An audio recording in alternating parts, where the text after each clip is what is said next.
हाय सब लोग, किसी भी का मुख्य लक्ष्य एथलीटों को अपने सभी को जीतना है। प्रतियोगिताओं की एक लंबी और की लागत, कठिन प्रशिक्षण, इन लोगों पर खड़े हो जाओ मंच, लेकिन सभी एथलीट नहीं चुनते हैं सही रास्ता, और यहाँ तक कि न्यायाधीश धोखा देते हैं। कभी कभी आज के वीडियो में हम लाए हैं एक साथ खेल में कुछ असली चेज़र। इन लोगों ने संकोच नहीं किया, नियमों की अनदेखी और फिर क्या अदालत। उन्हें देखने के लिए तैयार? अब चलो इसे प्राप्त करते हैं। जब आप पर हो तो मार्विन हिट कर सकता है। एक दन के दौरान लक्ष्य अच्छी तरह से गोलीबारी। यह बहुत आसान है, लेकिन आपको करना होगा कि शुरुआत में एक अग्रिम तैयार करें। मैच का दूसरा हिस्सा रेफरी का ऑगस्बर्ग के खिलाफ पेनल्टी किक का आदेश दिया, लेकिन रेफरी के फैसले से ऐसा नहीं लगा। निष्पक्ष गोलकीपर मारवान हिट। रेफरी को लेकर खिलाड़ी बहुत गुस्से में थे। निर्णय कि उन्हें 3 पीले मिले, 3 मिनट में कार्ड। लेकिन जब जनता का ध्यान था खिलाड़ी के तर्क पर ध्यान केंद्रित, मार्विन हिट ऑगस्बर्ग गोलकीपर ने इस्तेमाल किया पूरी तरह से विवेकपूर्ण समय के लिए। दूसरों की आंखें उसने पूरी खोद डाली। उसके साथ सफेद स्थान के चारों ओर लॉन, एक छोटा सा छेद और जूते। कार्रवाई बहुत सफल रही। पिच की असमानता को लोन को प्रभावित करती है।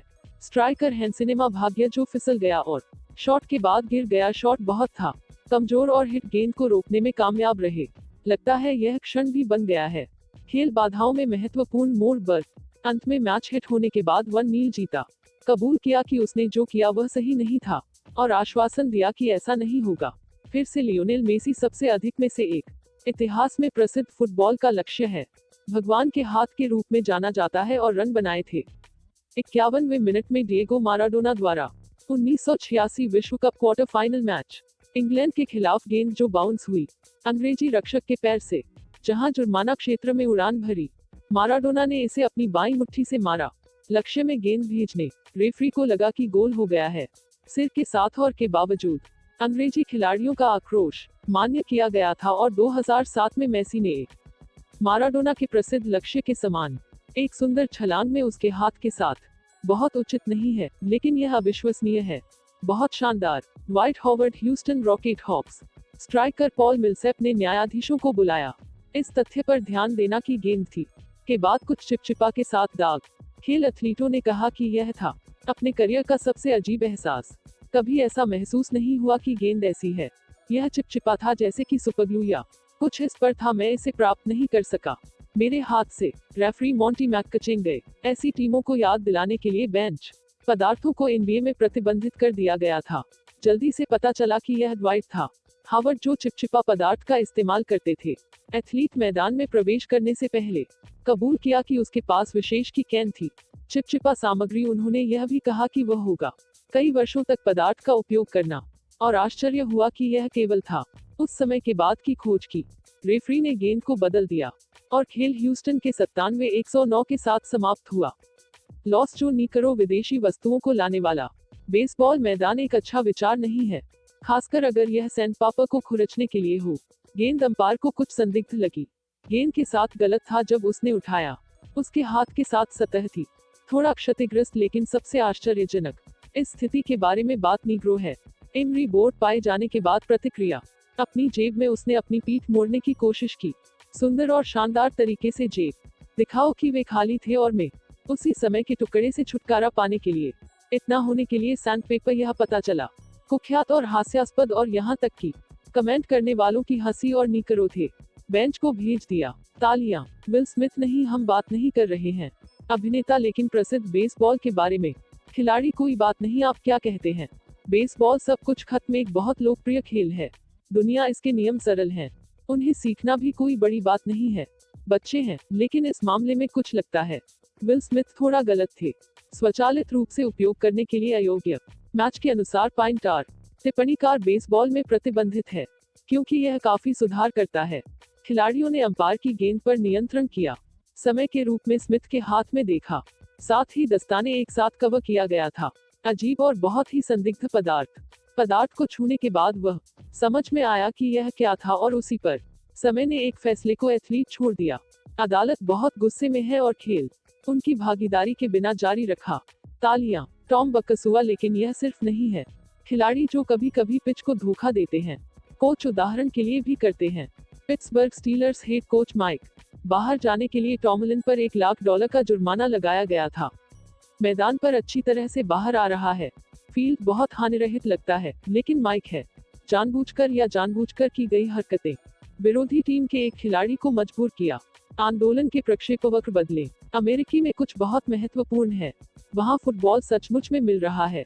जिस तरह से एक आधिकारिक बयान में टॉमलिन अपना अपराध स्वीकार किया और कहा कि वह के रूप में टिम डोनाही खोज नहीं लड़ेगा।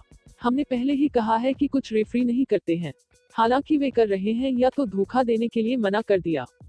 माना जाता है कि जो लोग देखते हैं खेल में ईमानदारी। इस प्रकार जुलाई 2007 में एक FBI की रिपोर्ट जांच को सार्वजनिक दावा किया गया कि NBA में से एक टिम डोनाही को रेफरी करता है, जुआ खेलने का आदी था और सट्टेबाजी कर रहा था। खेलों में वह खुद को संभाल रहा था। डोनाही की कार्रवाइयां परिणाम को प्रभावित करती हैं और स्कोर में अंतर। रिपोर्ट में यह भी उल्लेख किया गया है कि डोनाही शुरू हुआ अपने लाभ के लिए अपनी स्थिति का उपयोग करना 2005 में, लेकिन यह मामला और भी बढ़ गया।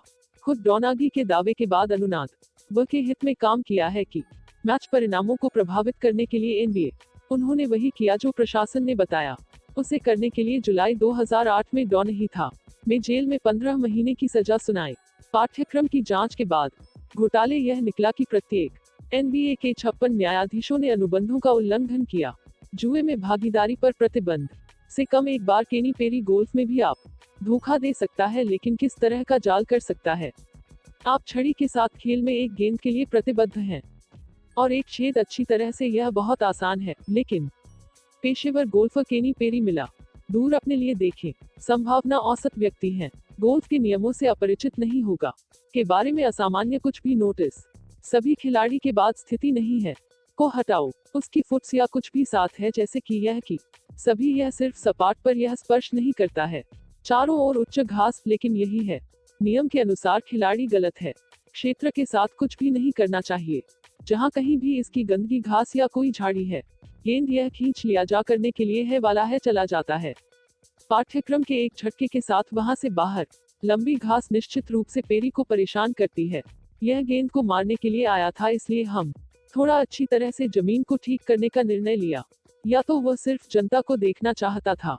वैसे भी गेंद बेहतर है, यह एक बड़ी बात है। गलती। सिडनी 2000 ओलंपिक में डोंगफेंग गाय खेल। डोंगफेंग सियाओ ने कांस्य पदक जीता। चीनी टीम ने उसके लिए भी अच्छा प्रदर्शन किया। ओलंपिक खेलों में कांस्य बहुत ही कम है किसी भी एथलीट के लिए बाद में अच्छी उपलब्धि। हालांकि यह पता चला कि वहां एक था। दस्तावेजों के बहुत से फर्जीवाड़े में व्यक्तिगत ब्लॉग का कहना है कि वह में पैदा हुआ था। पूर्वी में बैल का वर्ष। कुंडली बैल के साल तक चली 20 फरवरी 1985 से फरवरी तक 8वीं 1986। इस प्रकार इनके अनुसार व्यक्तिगत रिकॉर्ड वह 14 और के बीच था। 2000 ओलंपिक के दौरान 15 साल खेल, लेकिन नियमों के अनुसार 16 वर्ष से कम आयु के जिम्नास्ट नहीं कर सकते ओलंपिक खेलों में भाग ले। यह ध्यान दिया जाना चाहिए कि प्रतिद्वंद्वियों और स्वतंत्र विशेषज्ञ बार बार आते हैं। चीन की महिला राष्ट्रीय टीम पर आरोप लगाया ओलंपिक खेलों में अवैध रूप से खेल रहे हैं। एक गहराई में ब्लॉग प्रविष्टियों के आधार पर जांच और किया गया था। पदक पुनर्वितरित हो गए ओलंपिक खेलों के 10 साल बाद, और शोध 2010 में बहुत गहन था। चीन की महिला टीम, जिसने तीसरा जीता था, जगह पुरस्कारों से वंचित थी। कांस्य संयुक्त राज्य अमेरिका के मुसाका में चला गया मारा। लेकिन यहाँ हमारे पास सबसे मजेदार और है खेल धोखाधड़ी का सबसे असामान्य मामला। हम मिल सकता है कि हम स्वीकार करने के लिए की है। यहाँ तक डोपिंग के उपयोग की तुलना नहीं की जाती है। अब असामान्य का उपयोग करने की संभावना। इस मैच में जीत हासिल करने के लिए फोर्स का सामना करना पड़ा। कुरा और रेयान खेल के बीच पहली छमाही के अंत में रवांडा रेयान स्पोर्ट्स उसके खिलाफ हार रहा था। प्रतिद्वंद्वी ने एक से एक आक्रमण किया। खोने टीम एक अजीब फैसला अभी किए। ब्रेक से पहले वह भाग गया। प्रतिद्वंद्वी के गोल पोस्ट ने कुछ करीब रखा आधार के लिए और से चल रहा शुरू कर दिया। विरोधी टीम एक विचार, हाँ मेरा मतलब है, आह मेरे प्रिय शख्स वूग हम स्तन के माध्यम से जाना होगा। कोई आश्चर्य नहीं, क्योंकि वे बहुत नाराज थे इस तरह के कार्यों से कि वे सचमुच अपने बट को किक करना चाहता था। प्रतिक्रिया थी अंधविश्वासी खिलाड़ियों के रूप में उचित दावा है कि स्ट्राइकर को चकमा दिया लक्ष्य। लेकिन सबसे दिलचस्प बात है, खिलाड़ियों का डर सच हो गया। और पर दूसरे हाफ की शुरुआत कामरा स्कोर भी अधिक है। कहानी के बाद भी वहां खत्म नहीं हुआ। Match Rwanda football association $1 lakh का जुर्माना लगाने का फैसला किया और जादू टोना के लिए फ्रैंक, अगर यह साबित हो जाता है कि जयकार करें। क्लब अनुष्ठान में भाग लिया। फोन 2.9 मिलियन रवांडन फ्रैंक होगा। सैमी सोसा सैमुअल केल्विन पेराल्टा सोसा या बस सैमी सोसा एक डोमिनिकन है। बेसबॉल खिलाड़ी नहीं बल्कि विवादास्पद प्रतिष्ठा वह थी। एक सुंदर प्रतिभाशाली खिलाड़ी माना जाता है और कई प्रसिद्ध टीमों में खेले, लेकिन 2003 के बाद उसे धोखा दिया गया था। बॉल को हिट करते हुए सैमी ने बैट को तोड़ दिया लापरवाही के कारण, और यह बनी हुई है न्यायाधीशों का ध्यान आकर्षित किया। संगीत। अधिक विस्तार से लकड़ी का अध्ययन करने के बाद वे इस निष्कर्ष पर पहुंचे कि सैमी एक कॉर्क बल्ला कुछ का इस्तेमाल किया था। इस तथ्य को बेसबॉल में अवैध माना जाता है। कई बेसबॉल खिलाड़ी शामिल हैं। सोसा का मानना कि बेसबॉल का बल्ला एक कॉर्क बार अंदर जब दूरी जोड़ता है। एक बल्लेबाजी करने के लिए गेंद को मारना, आपको सबसे ऊपर एक छेद ड्रिल करने की आवश्यकता है। लगभग 2.5 के व्यास वाला बल्ला, सेंटीमीटर और 25 की गहराई।